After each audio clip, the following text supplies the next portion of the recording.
Is Medicare for All the perfect litmus test to find out if a candidate is a progressive? I'm going to let Gabe jump in first, and then I'm going to say what I think about this and why I brought up this topic. Yes. And why? Because it's something that everybody calls progressive snowflakes. They say, oh, we just want to give everybody everything for free, and we just want nobody to work, and we want it to be communism, we want it to be this. All the attacks are baseless. When you look at Medicare for All, the reason that it's the perfect litmus test is because it meets three different standards. One is the best thing to do economically. It's substantially cheaper than our current system. Two, it provides much better health outcomes. When you put the US versus all other of our peer countries, we rank near last or very low in many metrics, including life expectancy, infant mortality, and many more. And finally, it's the right thing to do. So notice how I kept that one last. It's the ethical right thing to do. We don't want 35,000 people dying every year for preventative diseases. So for preventable treatments that they could have gotten. Totally agree. Matter of fact, I'm gonna let Tamadi has another view of this, and then I'll jump in after that. Obviously, I'm all for Medicare for All, but I don't think it's a good litmus test because of just exactly what Case already did a subject about, a while back about Colin Allred, right? I mean, he was the one that went in for Medicare for All, and I mean dropped as soon as he had a chance. So to me personally, I think the perfect litmus test is getting money out of politics, right? Because if you look at his campaign contributions, I believe, if I'm not mistaken, Colin Allred's campaign contributions were very heavily weighted towards corporate contributions. Obviously, there was somebody in his ear saying, okay, it was cute when you ran for Medicare for All back then, but you need to change up now. And that's what he did. But you can't do that to someone who only takes individual donations. You can't do that to someone who's publicly funded. Who's going to be in their ear to say that? You know what I mean? So if you get money out of politics, which is a very progressive, stance, then I think that is the most bulletproof way to ensure that that person is going to stay a progressive, because there's really nobody that can influence them the way, these corporatists can. I don't care what other policies you support. If you're a corporatist, a Democrat, even if you call yourself a progressive, you are bound to those people. You are beholden to those corporations, and you are easily swayed the other way as soon as they start throwing a little bit more money at you. So to me, get that money out, and that's the best way I know that you are going to stay true to your word. Don't you guys remember Kamala? She was like for Medicare for All, and everybody's like, oh, she's very progressive. Wow, yep. Oh, and then all of a sudden she's like, whoa, I was not for Medicare. At this point, progressive is kind of just losing its steam. Anyone can be a progressive if they say one progressive thing. Anyone can be a progressive till JP Morgan comes out and says, oh, hey, look, I dropped this check to your campaign contributions. Mm-hmm. Oh, sorry, Mr. Healthcare. No, anyone can say absolutely anything. But again, backing up what Izzy said, if there's no one dropping that check, if there's no one whispering in their ear, it's all just, it works out. The word progressive is supposed to be someone who is ahead of the curve. It's supposed to be someone with new ideas. Mm-hmm. Medicare for All is the best Medicare plan out there at this moment in time, but it doesn't necessarily need to be the only one. You can go and you can support a single payer healthcare or a universal healthcare, and that's still similar enough to Medicare for All that it is good enough to be considered progressive. But again, so wait a minute. If you say single payer, that's the same thing as Medicare for All, though, right? I don't understand that point. To an extent, Medicare for All covers things. Medicare for All covers things beyond what just a regular healthcare covers. Yeah. No other healthcare in the world covers dental and eye care as much as Bernie's plan does, which is a plus to Bernie's plan, in my opinion. It sounds like we're.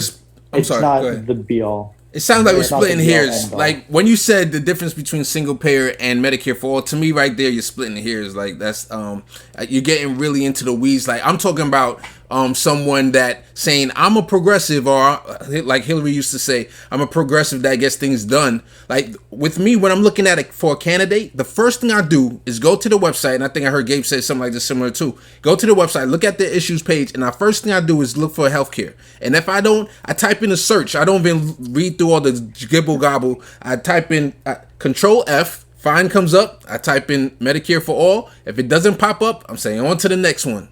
That's how I address candidates, literally. I don't look, maybe if it had single payer there, then I would then consider that like similar to Medicare for all, but that's not what I search for. Medicare is a very progressive point, but it's not the only progressive point. But progressive points are kind of losing their steam. People, I'm guilty of saying it myself. When Biden was winning the Democratic nomination, people were saying if he wins on this platform, he will win on the most progressive platform that has ever run in the United States. Mm-hmm. I've said it myself. Bernie said it. Honestly, thinking back. Yeah. Huh? Bernie said it too. Go ahead. Yeah. Bernie said anything for his friend. But I think progressive needs to shift from a box of just these values XYZ, and it needs to go to ahead of the curve.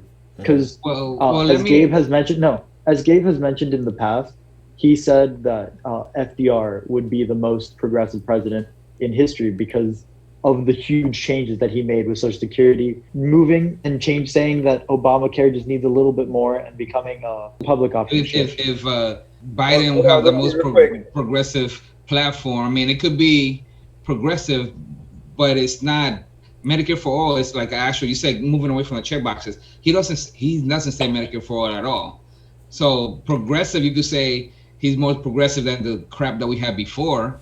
That makes him progressive. But if we have something like Medicare for all, that's something that's more tangible that we could say that he's for, and he definitely is not for that. Yeah, so I want to jump in real quick. Izzy, I really like that idea, but I want to dig in a little deeper into it, right? Because we had Beto O'Rourke, who was one of the first people to come out and said that he's not taking any super PAC money. But I totally agree with John's sentiment right there, that he is not my type of Democrat or progressive at all. I would really want to dig into that. I would say, as a candidate, you cannot take any money more than, I believe, let's say $200. Like, let's dig deep into that. You know what I'm saying?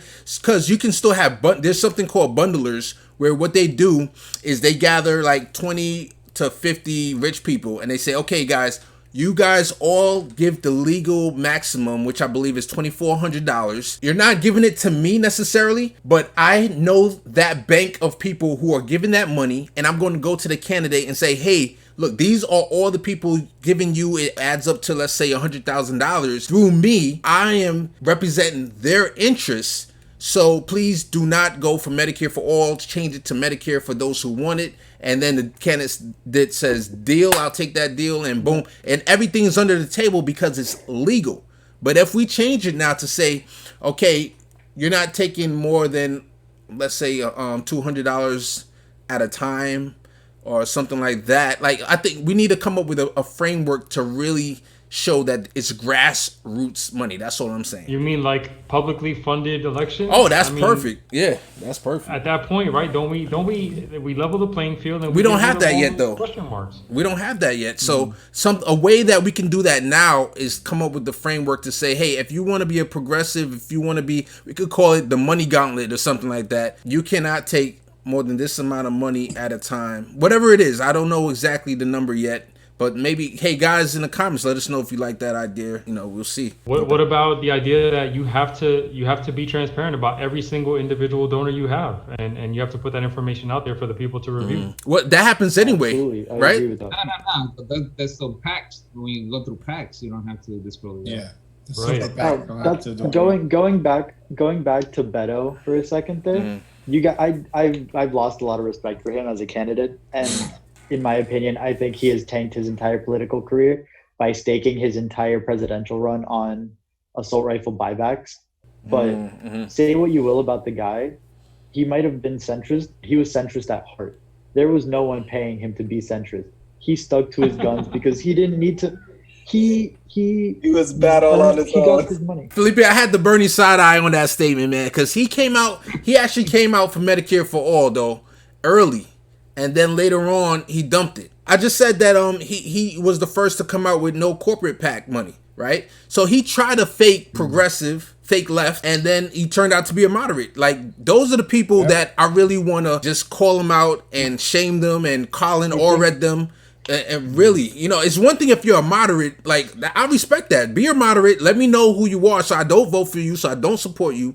But once you try to pretend you're progressive, and then once you get into power, you turn right, then you need to be shamed. If you take money out of politics, it's more than just supporting Medicare for all. Because even if you don't support Medicare for all, there's 100 other people running that don't have the funding to make it a bigger name that more than likely do support Medicare for all. Money out of politics is much more important for everything moving forward in the future than just Medicare. It's something that will bring about Medicare. Money in politics is something that's stopping a much longer laundry list than just Medicare. Oh, I totally agree with that 100%. That if and I didn't understand this about Bernie Sanders. Like, I think TYT Cenk Uygur was trying to push him on this, that money in politics should be number one on his list. Like, it was Medicare for all, and I don't knock him for that. I really praise him for putting it into the ether, and it's up to 70% approval because of Bernie Sanders single-handedly. But I think money in politics, period, with any progressive, the number one thing they should do is fix the money in politics. Once they fix that, then everything else is a breeze, pretty much. Of course not. I'm hyperbolic, but it's easier. We were talking about this today, how there's this one billionaire that gave out like $8 billion of his money. That his goal was to give it all away before he died. He wanted to die broke. I mean, he had like $2 million left over for retirement, but he gave away like $8 billion. Wow! And he gave to all kinds of organizations. He even gave towards pushing for Obamacare.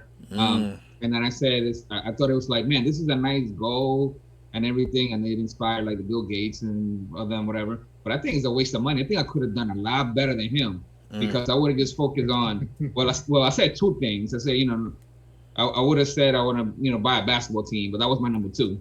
And my number one is basically get money out of politics. If we get that out, everything else, or a lot of things will fix themselves after that.